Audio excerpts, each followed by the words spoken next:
shirka magaalada Jowhar uga socda odayaasha dhaqanka iyo duubabka qaar ka mid ah beelaha dega Shabeellaha Dhexe iyo Hiiraan ayaa waxa la isku mari laayahay qaybsiga xildhibaanada uu yeelan doono maamul goboleedka la rabo in loo dhiso Shabeellaha Dhexe iyo Hiiraan. wasaaradda arrimaha gudaha Soomaaliya oo agaasimaysa shirka ayaa u sheegtay odayaasha dhaqanka beelaha dega labada gobol inay qaybsadaan 17 xildhibaan taasoo ay duubabka dhaqanka ay u arkaan qoondayar. haddaba si aan wax badan uga ogaano arrintan ayaa waxaan ka wareystay Wabar Maxamed Weli Wabar Xuseen oo ka mid ah duubabka dhaqanka ee ka qayb galaya shirka maamul sameynta Hiiraan iyo Shabeellaha Dhexe. ugu horreyn waxaan weydiiyay habka ay u rabaan qabaa'ilka labada gobol inay u qaybsadaan xildhibaanada. maasantahay xildhibaanada labada gobol ee Shabeellaha Dhexe hadda aan u taaganahay inaan qaybino Hiiraan noo fududeeyo waa 71 xubnood sida wasaaradda arrimaha gudaha noo keentay xogogaalna ay ama goboljoog ay tahay oo goboleedka Idib oo ilaa hadda baayana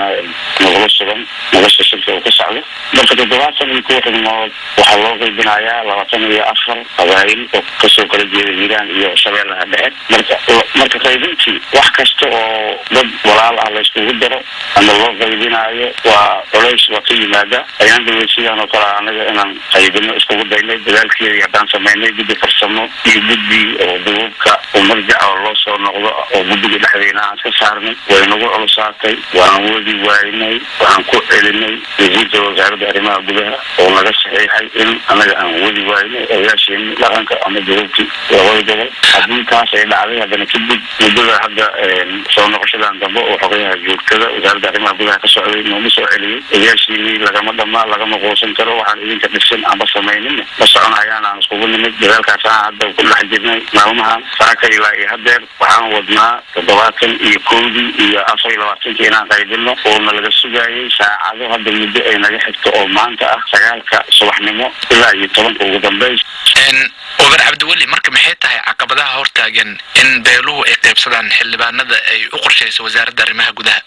caqabadaha hortaagan waa laba qodob qodobka ugu horeeya wuxuu noqonayaa qabaa'ilaadkii oo nagu badan iyo cadadii oo nagu yar sidaan uu ka qayb lahayn iyo qabiil walba badadiisa iyo tayadiisa iyo inta gobol amba degmo amba tuulo qofka uu degan yahay marka qolayskaas waa qodobka koowaad. qodobka labaadna duubabka qaarkood iyo wakiilada hadda goobta ku sugan waxay aaminsan yihiin haddii wax kasta oo la siiyo amba xubin ah amba xildhibaan intaana kugu soo aaday loo dhiibo dagaal ka baqaya oo waa nin dagaal laga haysto oo la leeyahay intaas beesha uma qaranto ama nooma soo qaadi kartid oo hadduu hoteelkii uu ama shirka meesha nolosha lagu hayo uu ka soo dego telefoona laga soo wacaya meeqaanoo soo qaaday 10 soo qaaday 8 soo qaaday beeshina uma qaranto ama kuma fillo oo qof dagaal laga haysto oo asiga aan u fasaxnayn inuu awoodiisii ama dhaqankii oo beesha ku matalaayay inuu ku gaaro marka labadaas qodob ayaa cudurka noogu daran ah. qodobka koowaad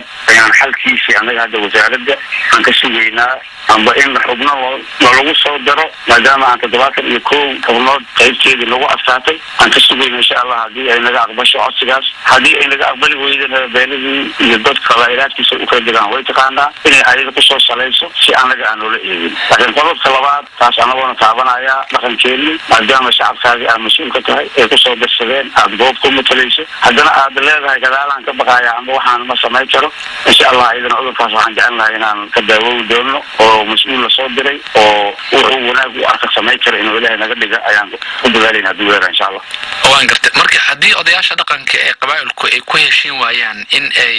qaybsadaan xildhibaanada maxaa dhici doona ma wasaaradda arrimaha gudaha ayaa dib ugu celin doontaan mise xal kale ayaad haysaan? haddaan ku heshiin wayno dad walaalaha oo geed hoostiis ku heshiin jiraanahay haddaan ku heshiin wayno kolley wasaaradii ama meeshii ay nooga timid marka hore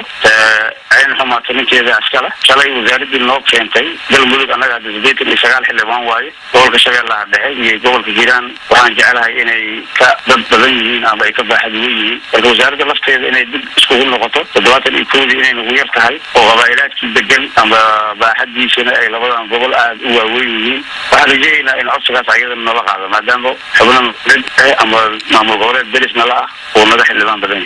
oo waaya ugu dambeyntii waxaa jiray qabaa'ilo dhaliilsanaa habka ugu socdo shirka maamul sameynta Shabeellaha Dhexe iyo Hiiraan weli miyay ka maqan yihiin mise waa joogaan? taasi waa runta oo قبائلات كما كان والجيران أو ضد وكيلة يتجوان لكن سيد الله وجهه هاي أما عمهان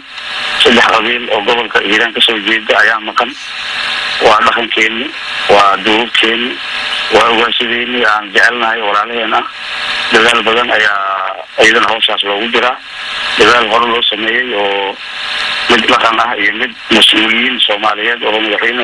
أيوه ريان أيضا ويجت لكن هذا كيني أو دلمي أيا نحن وسوينا إن الشركة كسر غير جلان أما قفت هذا المثل هذا صندوق مكان وكيلو إيديه وصندهن من مثل كرو أو حير أنا أو نحن سوجرين هاجرا دوبك من دوبا من كلو وكيل إسكسر أو نكاس مخالف وصنتهن أنا مثله أنا أوجد مدين كريو هذا صندوق كاس بين أنا وحنا صار أما سفرة مكان هاي اللي كف هبل أيا وكيلة وصنصو صحيحا وتو حنجعلنا هاي ورالها المكان إن يجد سعادة يكسر بيران وأوبان هاي وذكي وحنا لو ذاك الهواية ده دوب أو شرف له أو وناكسن أي قبل بيران أو مكان وحنجعلنا أيانا إن ونادولي يغير كوري لوان سودار دون أدولي راسنا حنجعلنا كاسنا وحوها وبر محمد ولي وبر حسين أو كمدة دوب كدقن كقيب قلي الشركة مع مرسمين تهيران يشبه لها دحاء قد